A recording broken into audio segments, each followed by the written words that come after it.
16 women with disabilities are incarcerated in this state.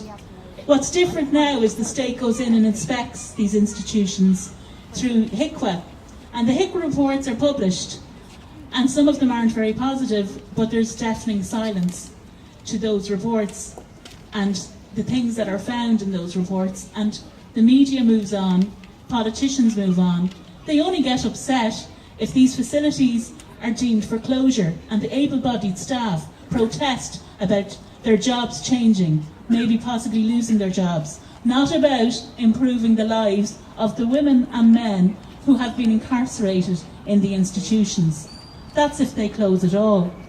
Indeed, Fine Gael in their manifesto in this election committed to closing and helping about a third of the 3,500 people incarcerated in this state by 2021, which meant that 2/3 of the people living in institutions who have an intellectual or physical disability are probably going to die in those places that are inspected by the state that nobody seems to care about when those reports are published. Oris Attracta, I'm so glad that the judgment was made yesterday so that I can now, for the first time, publicly comment on Oris Attracta. And the trial, I don't want to talk about the sentences, I want to talk about the silence. There is a silence 18 months on to what happened in Oris Attracta. What happened in Oris Attracta is happening all over this country.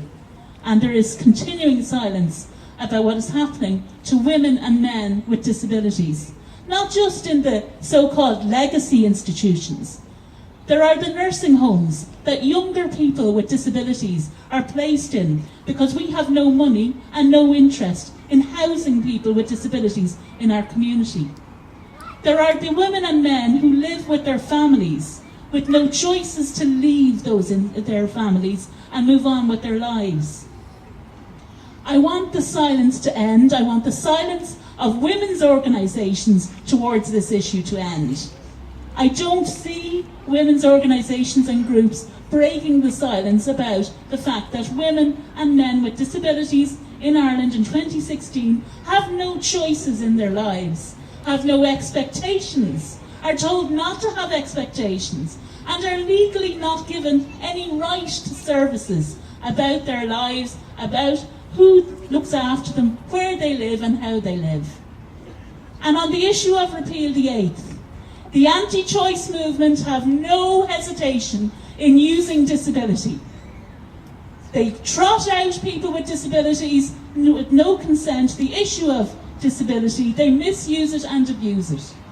I want to hear Repeal the Eighth activists mention about disability, talk about the rights of women with disabilities to reproductive rights, the rights of women with disabilities to their sexuality, the rights of women with disabilities who may need reproductive health services to be able to access them, the rights of women with disabilities to a life, and use that issue and talk about that issue and make that, it is a reality, it is something that we have to talk about. The anti-choice movement should not be allowed to claim disability as their own. Thank you very much. Thank you, Suzy. That was brilliant. Thank you.